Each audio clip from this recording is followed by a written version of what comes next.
Bapak Ibu saudara yang terkasih di dalam Tuhan Yesus Kristus, kita baru saja melalui satu masa yang bersama-sama kita sadari, kita lewati dengan begitu banyak perjuangan.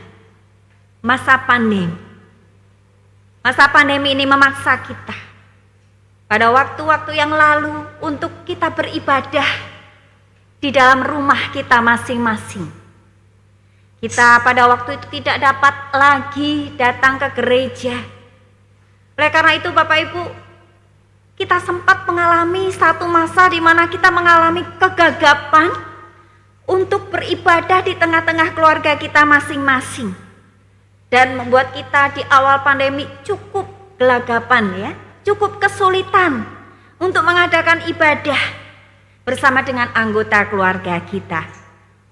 Nah Bapak Ibu saudara, pada titik inilah kita melihat bahwa ternyata kita perlu berkonsentrasi untuk mempersiapkan keluarga demi keluarga sebagai sebuah gereja.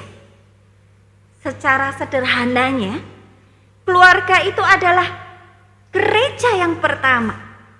Ibadah pertama yang dirasakan oleh seorang anggota keluarga, entah itu seorang bapak, seorang ibu, ataupun seorang anak. Seharusnya ibadah yang mereka alami di tengah keluarga adalah ibadah keluarga. Dan gereja seyogyanya mampu memfasilitasi keluarga-keluarga untuk dapat dan mampu melakukan ibadah di keluarga mereka masing-masing, sehingga kapanpun ada situasi darurat yang datang di mana gereja ini tidak dapat melangsungkan ibadah, maka setiap keluarga yang adalah gereja ini mampu dan dapat melakukan ibadah. Itu adalah suatu situasi yang berlangsung yang baru saja kita lewati Bapak Ibu saudara, sebagai satu konteks yang mendorong kita pada saat ini untuk mengenal Ecclesia Domestika. Ecclesia Domestika mungkin adalah satu kata yang asing bagi telinga kita, karena Ecclesia Domestika ini memang berasal dari bahasa Latin yang artinya Ecclesia adalah gereja dan domestika adalah keluarga. Dan istilah ini memiliki pemahaman bahwa keluarga itu adalah gereja Bapak Ibu saudara. Nah Bapak Ibu saudara yang terkasih, saat pertama kali seorang bernama Ang Bon Sui, yang adalah salah seorang tokoh yang merupakan cikal bakal GKI SW Jabar ini, dia memberi dirinya dibaptis. Dan ternyata Ang Bon Sui ini tidak dibaptiskan seorang diri. Dia bersama dengan anggota keluarganya yang lain. Dan juga bersama dengan keluarga-keluarga yang lain. Oleh karena itu tonggak perjalanan Tionghoa Tokohue ini diawali dengan pertobatan sebuah keluarga. Di dalam perjalanannya ini semakin meluas dan menjadi jemaat pertama di lingkup GKI Sinwil Jabar ini. Kalau kita melihat bahwa ada sebuah kenyataan sejarah yang mengajak kita melihat bahwa sejak semula GKI Sinwil Jabar ini adalah sebuah gereja di mana di dalamnya itu yang beribadah adalah keluarga-keluarga. Kita bukan gereja yang mengkhususkan diri untuk pelayanan kepada segmen usia tertentu atau mengkhususkan diri melayani sekelompok profesi tertentu Bapak Ibu saudara. Kita adalah sebuah gereja yang berawal dari sebuah keluarga yang memberi diri untuk menjadi Kristen. Nah Bapak Ibu saudara, dalam perkembangan GKI Sinwil Jabar ini maka kita melihat keanggotaan kita pun banyak diisi oleh keluarga-keluarga. Dan atas dasar pertimbangan historis dan juga fakta-fakta yang ada inilah BPMSW GKI Sinwil Jabar merasa perlu untuk mengangkat Ecclesia Domestika ini sebagai sebuah topik yang harus terus kita perhatikan. Nah, pada prinsip teologi logisnya Bapak Ibu Saudara, eklesia di dalam sebuah eklesia domestika, maka yang diharapkan adalah bahwa Tuhan, kehadirannya, kasihnya, segala sesuatu pada diri Tuhan itu dialami, dihayati di dalam keseharian anggota keluarga, baik ayah, ibu maupun anak, suami, istri maupun anak. Kita akan bersama-sama melihat dan mendasarkan eklesia domestika ini di dalam satu terang firman Tuhan. Di dalam 2 Timotius 1 ayat 5 tadi dikatakan, sebab aku teringat akan imanmu yang tulus ikhlas, yaitu iman yang pertama-tama hidup di dalam nenekmu Lois dan di dalam ibumu Yunika, dan yang aku yakin hidup juga di dalam dirimu, sama seperti sebuah gereja yang punya tanggung jawab Bapak Ibu Saudara di dalam sebuah komunitas iman. Kalau gereja GKI Kosambi Baru ini bertanggung jawab terhadap komunitas imannya Bapak Ibu Saudara, di mana iman itu dipraktekkan dan diteruskan, ya, diajarkan, dipraktekkan, kemudian diteruskan kepada orang banyak, maka keluarga-keluarga juga punya tanggung jawab untuk meneruskan, untuk mempraktekkan, dan untuk mempertahankan iman.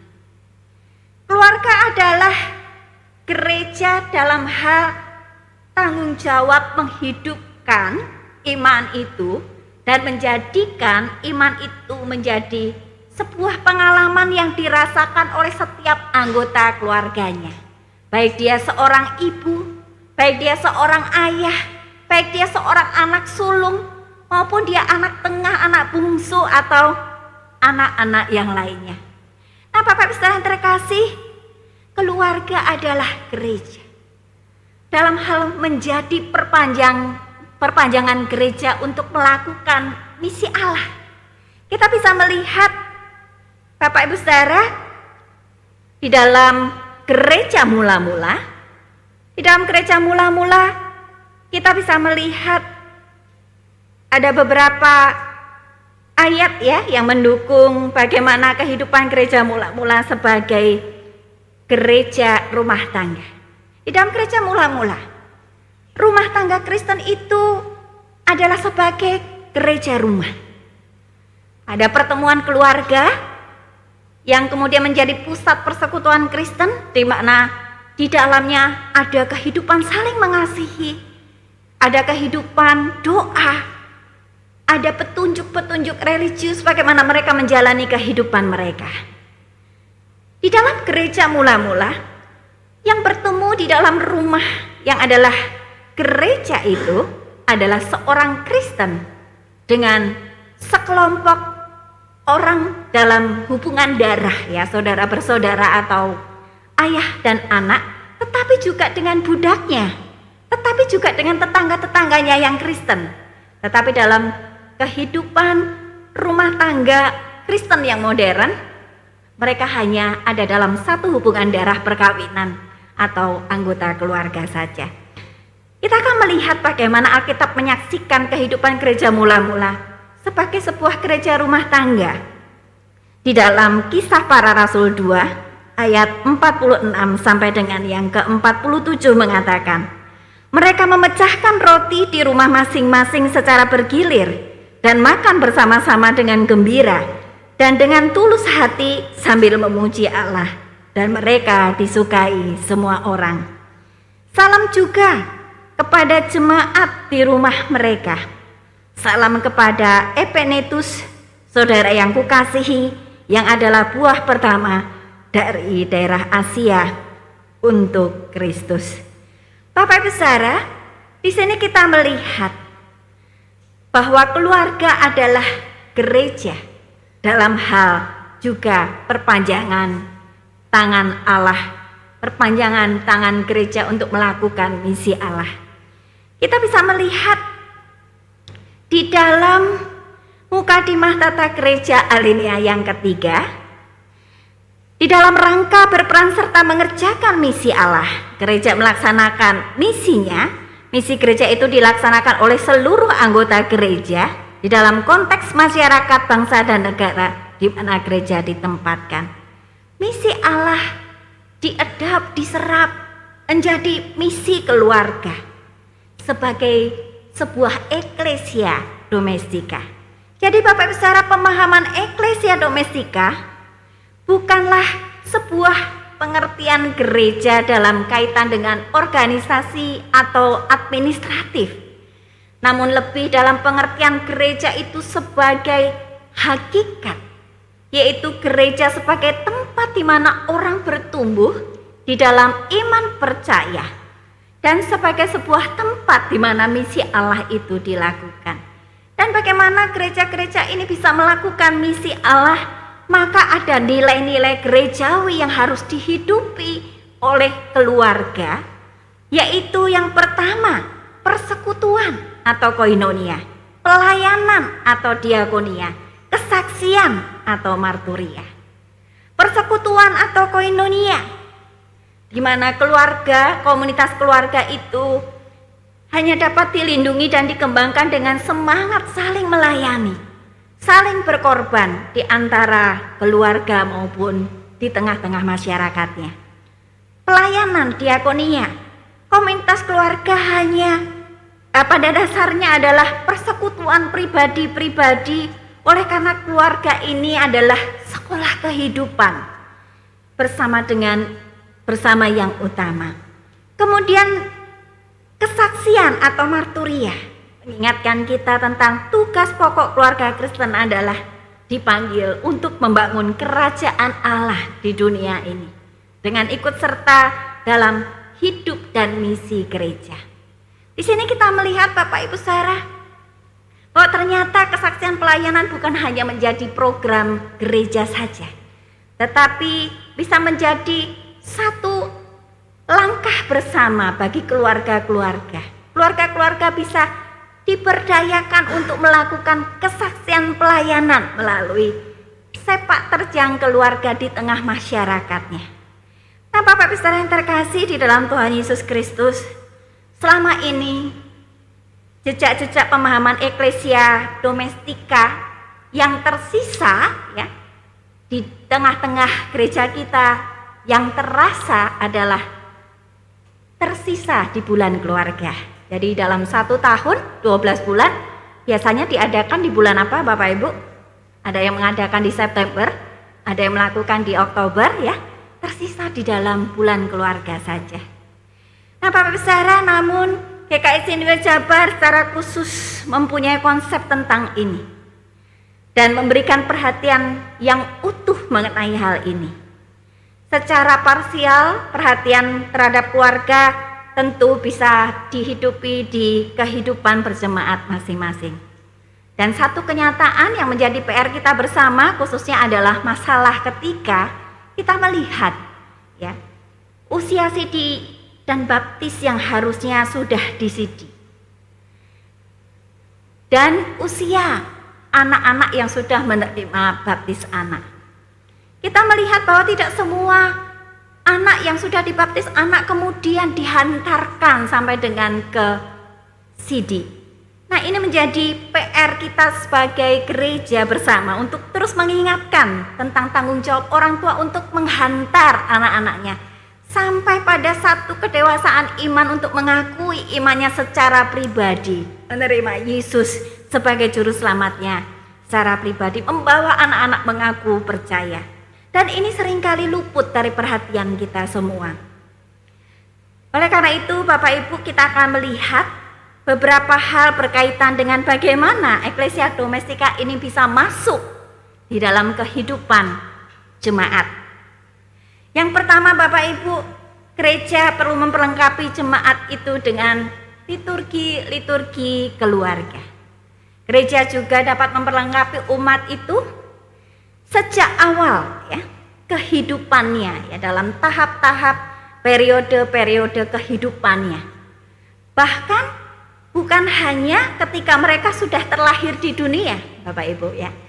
Sejak janin ya. Hari Kamis nanti saya akan men-sharingkan satu buah bentuk saat teduh prenatal ya. Bagaimana membangun spiritualitas ibu dan janin yang bisa dilakukan kepada ibu-ibu hamil ya, yang berusia kandungannya mulai 4,5 bulan ya dengan stimulasi auditori, 6,5 bulan dengan stimulasi visual, kemudian 8,5 bulan dengan stimulasi taktual ya, dengan menyentuh perut ibu hamil itu. Bukan hanya dari ketika seorang anak itu sudah terlahir, bahkan dari sejak janin, anak, remaja, pemuda, dewasa, lansia, dan juga dalam masa-masa periode sebelum menikah ketika anak-anak masih berpacaran. Jangan ketika nanti sudah menikah kemudian baru menjadi kasus, kok nikahnya dengan agama lain, kok menikahnya tidak seiman. Tetapi bagaimana kita mempersiapkan anak-anak itu sejak bagaimana mereka mau mencari pasangan hidup. Lah kok hamil sebelum menikah? Kita harus mempersiapkan mereka sejak berpacaran bagaimana mereka memiliki pacaran yang sehat. Kemudian bagaimana mereka mempersiapkan pernikahan itu sendiri. Lalu bagaimana mereka menghidupi masa-masa pernikahan dari 0 sampai 3 tahun. Pernikahan 3 sampai 5 tahun, 5 sampai 7 tahun, 7 sampai 10 tahun dan seterusnya. Ketika mereka sudah berkeluarga, ketika mereka sudah memiliki cucu, Bapak Ibu, sekarang parenting bukan hanya untuk keluarga-keluarga muda. Ada namanya grandparenting. Grandparenting itu yang menjadi pendengarnya adalah opa oma, supaya kompak dalam mendidik cucu-cucunya dengan keluarga-keluarga muda ini ya. Karena sekarang proses banyak hal berkaitan dengan parenting itu yang berkembang. Yang opa oma, para grandpa dan grandma ini juga harus upgrade diri gitu ya, supaya nanti bisa klop gitu ya dalam mendidik cucu-cucunya bersama dengan anak-anaknya. Nah Bapak Saudara, ada begitu banyak hal ya yang bisa diperlengkapi oleh gereja bagi umat dalam satu periode tahap kehidupan. Bukan hanya itu, tetapi juga bagaimana mendampingi keluarga yang ada di tengah-tengah krisis. Bagaimana gereja mendampingi keluarga-keluarga ini di dalam krisis. Namun sebelumnya Bapak Ibu, gereja juga berupaya perlu memikirkan mengenai kesinambungan tema di dalam ibadah-ibadah yang saat ini berlangsung secara segregasional. Kita ada di ibadah umum, anak-anak ada di ibadah komisi anak sekolah minggu, dan ada anak-anak kita yang ada di ibadah remaja pemuda. Nah, kita tersegregasi ya.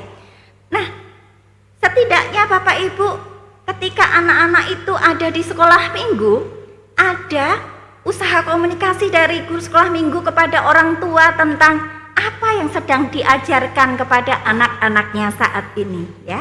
Kalau misalkan temanya belum bisa sinambung, minimal orang tua tahu apa yang diajarkan kepada anak-anaknya, sehingga nanti ketika di rumah orang tua bisa memberikan penguatan tentang apa yang sedang diajarkan kepada anaknya, supaya itu lebih tertanam ya, benih-benih iman itu lebih tertanam dan kuat ya, lebih dihayati oleh anak-anaknya.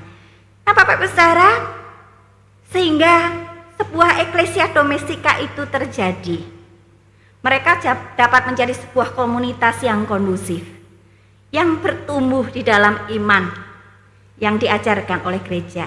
Lebih bagus lagi kalau ibadah semua mengacu ya pada satu topik yang sama. Di kebaktian umum, baik di remaja, pemuda maupun komisi anak, semuanya mengacu pada topik yang sama, sehingga ketika orang tua dengan anak remajanya, orang tua dengan anak-anak yang masih kecil kumpul di rumah, mereka punya satu topik diskusi dan punya pergumulan perjuangan iman yang sama ya, yang mereka sedang hayati, sehingga itu menjadi perjuangan bersama bagi sebuah keluarga. Gereja juga dapat melibatkan orang tua ya di dalam percakapan pernikahan atau di dalam percakapan gerejawi sebelum CD. Ada hal-hal yang perlu dibereskan Bapak Ibu Saudara antara pasangan menikah dengan orang tuanya, sehingga itu nanti tidak diteruskan ya di dalam kehidupan partnership pernikahan mereka ya. Jika ada seorang anak memiliki masalah relasi dengan ibunya, dia akan bisa meneruskan relasi buruk itu kepada anak perempuannya ketika itu tidak dibereskan. Ketika ada seorang suami ya memiliki masalah relasi dengan ibunya, ketika dia menemui istrinya memiliki sifat yang sama dengan ibunya, maka sang suami ini bisa memperlakukan istrinya seperti ibunya. Nah, Bapak Ibu Saudara yang terkasih, demikian juga di dalam menjalankan misinya, gereja melibatkan eklesia domestika. Sebagai contohnya, melibatkan keluarga sebagai eklesia domestika, sebagai contohnya bahwa kesaksian pelayanan yang selama ini kita lakukan sifatnya umum-umum saja. Kita jadikan sebagai proyek-proyek di mana eklesia domestika, gereja keluarga itu terlibat di dalamnya.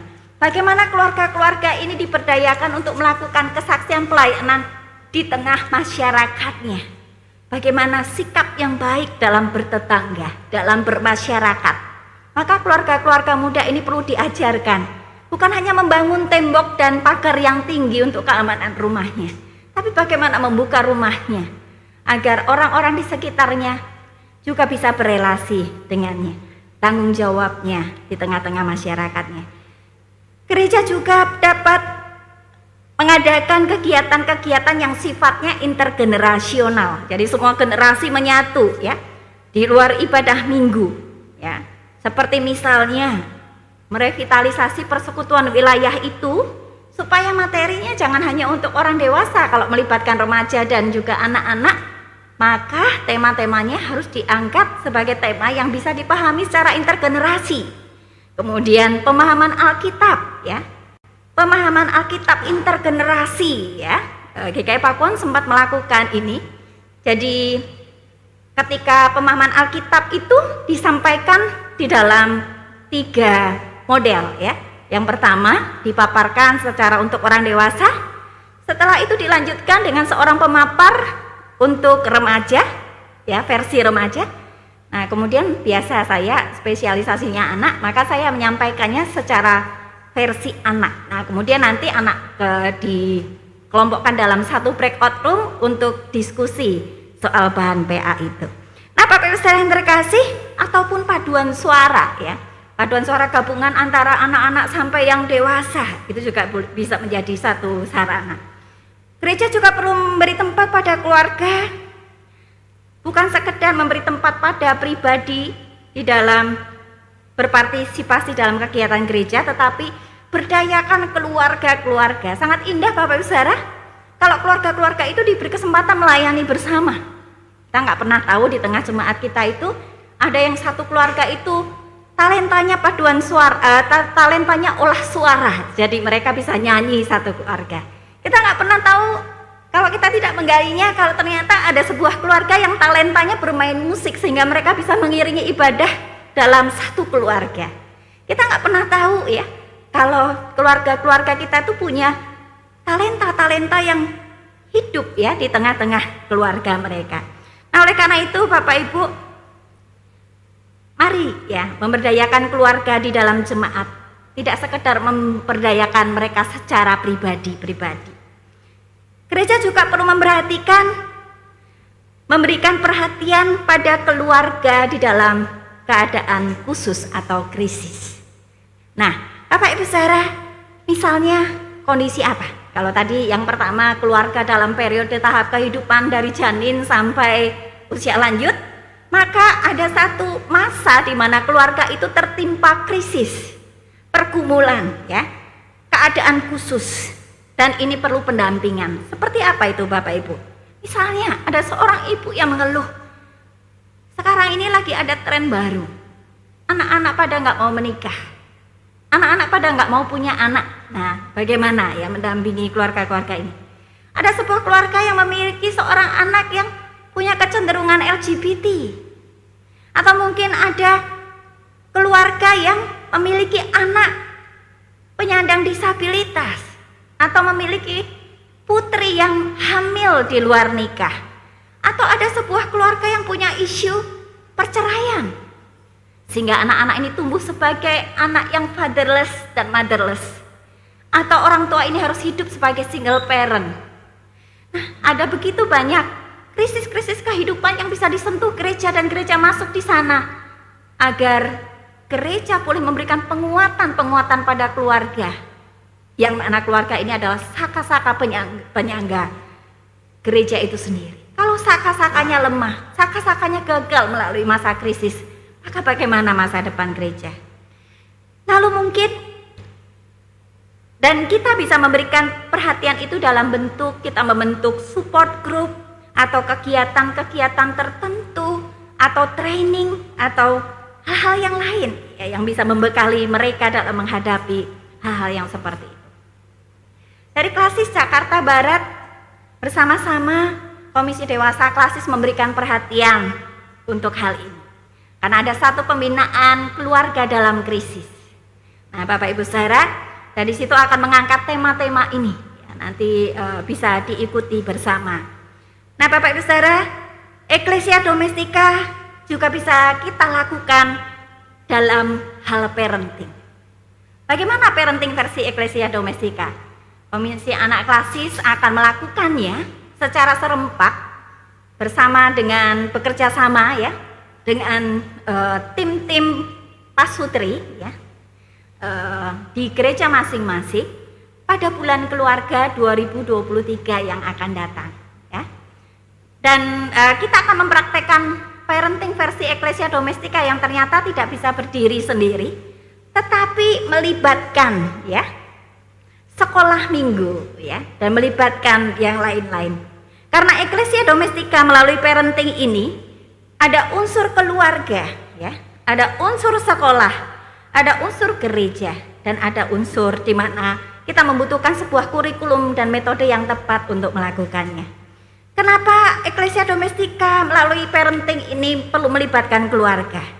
Karena keluarga itu adalah sebuah tempat di mana seorang anak itu belajar dan mengalami pengalaman-pengalaman iman, menerima benih firman Tuhan, serta belajar mengenai nilai-nilai kekristenan. Lalu ibadah keluarga dan kegiatan-kegiatan yang membangun spiritualitas anak dalam keluarga.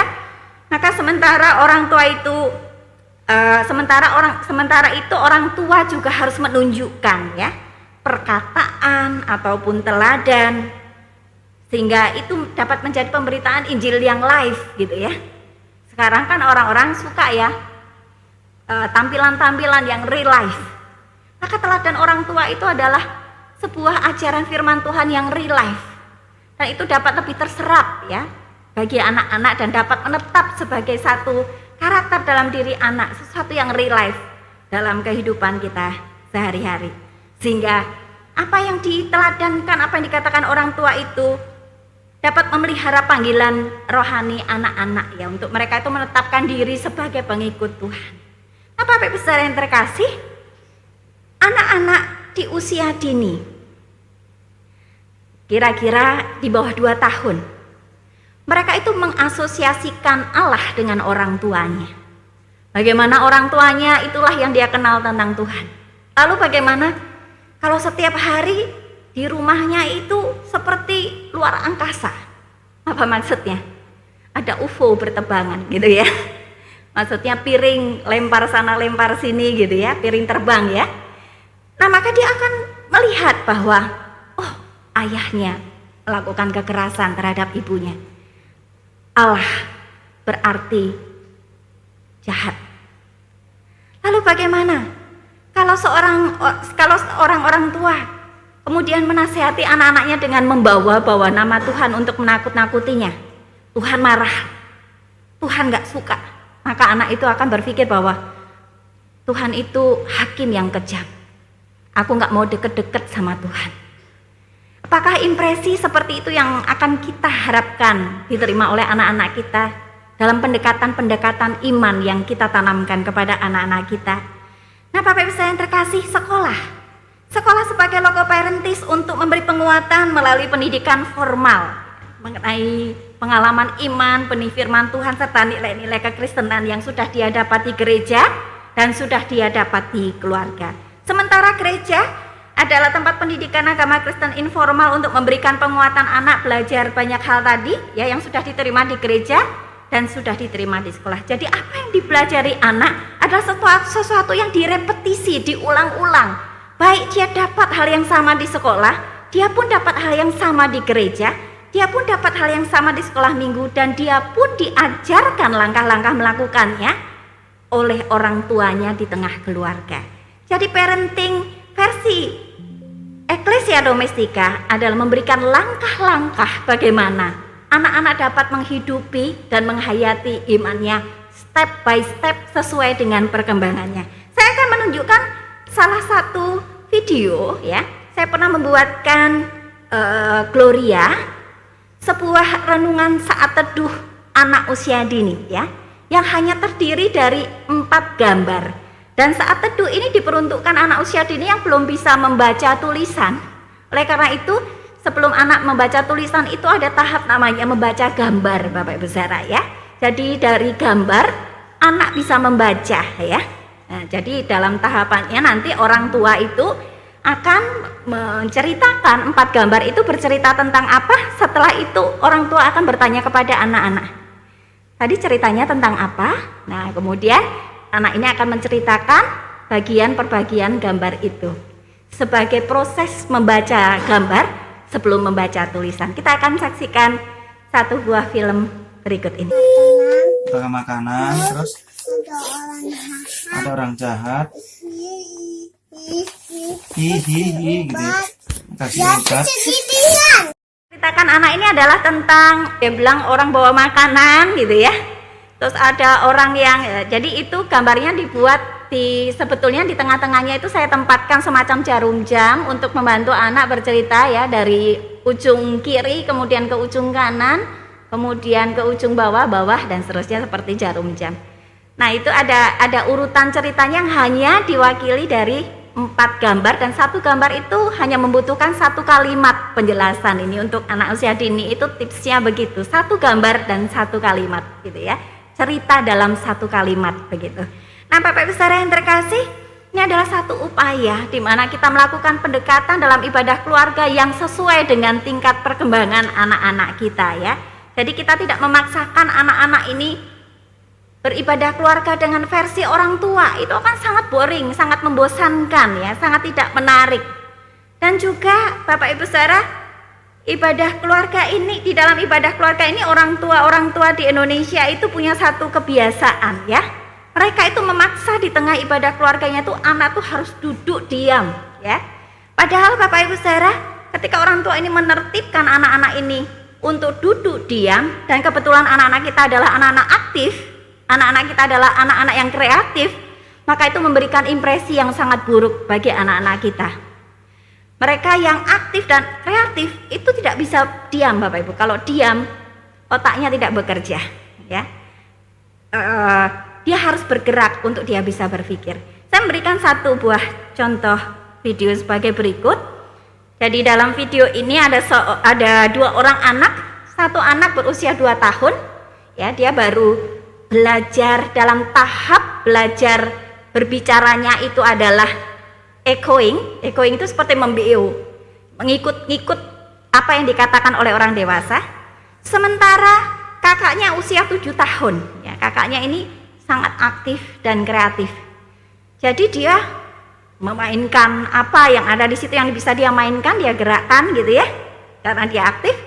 Dan kemudian dia bahkan dia melompat-lompat ketika tengah ibadah keluarga itu gitu ya. Kita akan saksikan sama-sama. Semua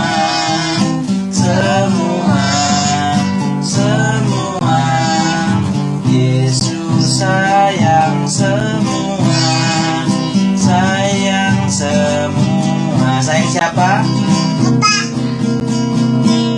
Sayang Papa, Sayang Mama, sayang Koko, sayang Dewi, sayang kamu, dan sayang semua.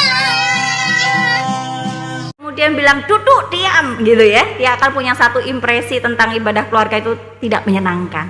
Karena anak-anak itu butuh suasana yang fun, yang enjoy, yang bermain ya di tengah-tengah ibadah keluarganya.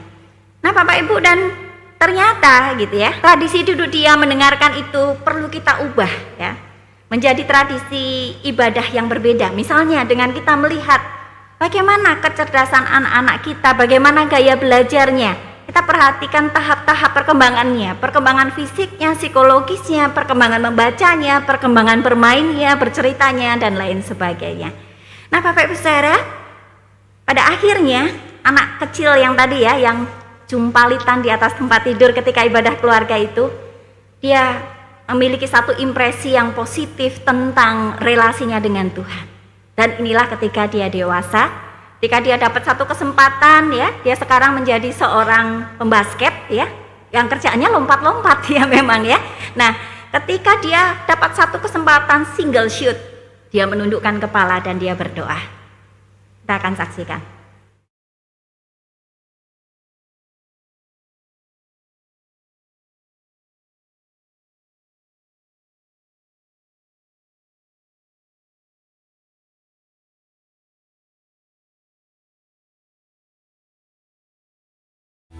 Kau ada dalam segala suasana, kau ada dalam perjuanganku, Bapa, kau ada dalam tangisku, kau ada dalam sepi sunyiku, kau ada dalam segala suasana, kau ada dalam perjuanganku.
Mungkin itu yang bisa saya sampaikan kepada kita semua berkaitan dengan Ecclesia Domestika. Saya membuka ruang interaksi bagi Bapak Ibu yang mungkin akan menanyakan sesuatu tentang apa yang saya sampaikan. Atau ada yang mau bertanya, boleh, silahkan. Mungkin ada yang mau bertanya, berinteraksi dengan saya mengenai materi ini. Ecclesia Domestika. Ya, silahkan Pak. Saya mau mengajukan pertanyaan begini. Sebagaimana tugas gereja yaitu bersekutu, Koinot bersekutu, ya, dan melayani. bersaksi melayan. Saya mau mengambil dari satu poin yang pertama yaitu bersekutu. Saya pernah menghadapi sebuah kondisi di mana ada seorang teman saya dari Sumatera Utara, Bu. Mereka berkeluarga.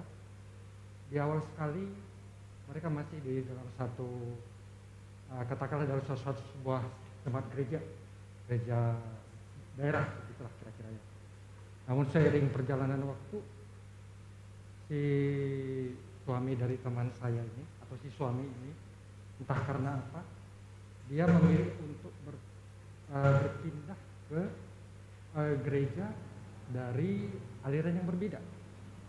Kalau pengetahuan saya, GKI seperti juga gereja daerah dari sana, dari Sumatera Utara itu sama-sama Lutheran, Bu ya. Mainstream, ya, mainstream. Yang mana yang saya tahu, gereja, pendeta dan siapapun yang berkhotbah itu adalah menyampaikan apa yang harus disampaikan dan harus didengarkan oleh jemaat. Sementara dari gereja aliran yang sebelah yang saya ikuti, mohon maaf ini pandangan saya aja. Mereka hanya menyampaikan apa yang ingin didengarkan oleh jemaah. Saya yakin Ibu paham maksud saya. Jadi sering perjalanan waktu mereka ini tetap bersama karena sebenarnya keluarga ini terdaftar di jemaat di gereja daerah ini. Sering perjalanan waktu punya anak, ada sebuah dilema yang mereka hadapi. Si bapak itu membebaskan anaknya untuk mengikuti CD di mana yang dia mau. Sementara si ibu itu ingin mengikuti di mana mereka terdaftar. Namun si ibu itu sebenarnya menekankan, kamu itu kita terdaftar di sini. Seyogianya kamu dibaptis di gereja ini, kamu harus mengikuti CD di gereja ini. Tapi ya ini sekali lagi mohon maaf ya, kalau yang saya tahu dan saya lihat kadang-kadang sejumlah anak muda itu berpikir mana yang mereka anggap mudah, mana yang mereka anggap menyenangkan. Saya tidak tahu bagaimana kejadiannya karena setelah itu saya pindah tugas. Cuma mungkin siapa tahu ke depannya Bu ya, dan mungkin di antara jemaat yang masih berusia muda ada yang menghadapi kondisi seperti ini, mohon petunjuk Bu. Ya. Terima kasih. Baik, terima kasih. Bapak Ibu, anak-anak kita itu seperti benih ya, yang ditanam di tanah untuk berakar, bertumbuh dan berbuah. Lingkungan seperti apa ya dari tanah itu? Apakah tanah yang tempat dia bertumbuh itu tanah yang kondusif untuk pertumbuhannya atau enggak? Itu harus diputuskan oleh keluarga. Nah, Bapak Ibu Saudara, karena apa? Karena itu yang akan menentukan benih ini untuk tumbuh. Benih unggul sekalipun ketika dia tidak tumbuh di tanah yang kondusif untuk dia bertumbuh, dia tidak akan bisa berbuah. Oleh karena itu Bapak Ibu, berkaitan dengan apa yang tadi di-sharingkan, memang sebuah keluarga itu seyogyanya ya, bergereja di satu gereja yang sama gitu ya, sehingga nanti ketika mau mendidik anak-anaknya pun ada kesepahaman ya, ada kesepakatan antara suami dan istri dalam mendidik anak. Terima kasih kesempatan yang diberikan. Jadi saya mau bicara mengenai yang universal nih Bu ya. Pengertiannya kalau di GKI itu kan ada sekolah minggu. Setelah sekolah minggu anak-anak kemudian masuk ke praremaja. Setelah praremaja kemudian masuk ke remaja. Setelah remaja kemudian masuk ke pemuda. Nah, kalau saya menganalisa pada umumnya secara universal di GKI ini, begitu dia menginjak ke remaja aja, dia sudah terpengaruh sama teman-temannya. Mungkin dia melihat temannya yang si A, si B, dan lain-lain, mempengaruhi dia untuk ke gereja lain, ya. Bukan ke GKI tapi ke gereja lain, mungkin alirannya beda. Tadi mungkin Pak Adu ada beda mengenai aliran. Nah, dalam hal ini menurut Ibu Yerusa bagaimana solusi yang kita harus hadapi?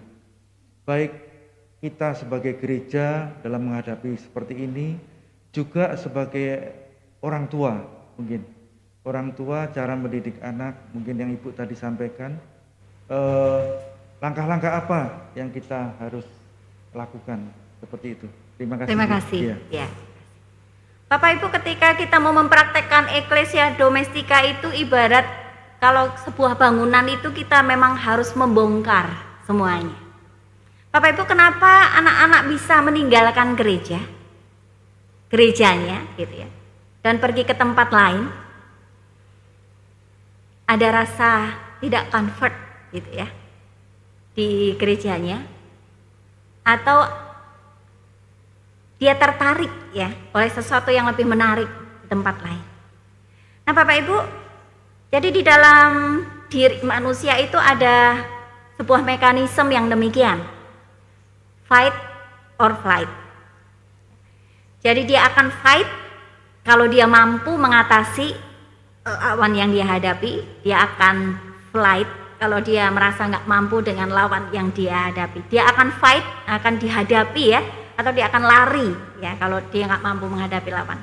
Nah Bapak Ibu Saudara, seringkali penanaman-penanaman dasar terhadap anak-anak itu menstimulus fight and flight-nya. Mari kita koreksi cara kita bertutur kepada anak-anak kita, anak-anak muda kita ya. Remaja itu usia debat ya, suka berdebat, suka berlogika ya. Sementara kalau anak-anak itu ya, kalau remaja demikian, anak-anak itu lebih menerima apa yang kita sampaikan. Tetapi bukan tidak berarti fight and flight itu tidak aktif.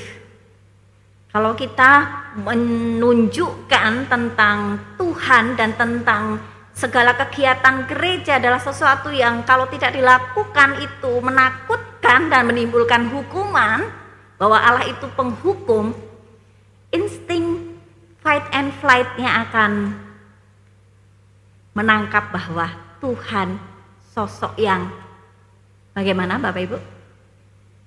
Adalah lawanku.